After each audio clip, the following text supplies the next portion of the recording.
رێزانê me rêberên gelên Kurd yên Şêx Saîd û rêhevalên wî ne. Em di salvegera wana not û niha da em rêzanê gelên Kurd Şêx Saîd û rêhevalên wî û şexsê rêzdar Orhan Doğan da hemî cangoriyê xwe dîsa huzura we da em bi bîr tînin bejna xwe li ber wan ditewînin.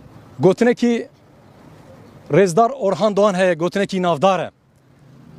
Dibêje ey gelê Kurd, ey milletên me hûn hêjan e demokrasiyekî, hûn hêjan e, hûn layıqên azadiyê ne, hûn layıqên aşîtiyekî herî xweş û geşin. Belê, jiyana xwe hemî divê oxirê da ji bo oxira azadiya gelê Kurd, demokrasî û aşîtiya gelê Kurd da heta nefesa xwe ya dawî divê oxirê da ew kir.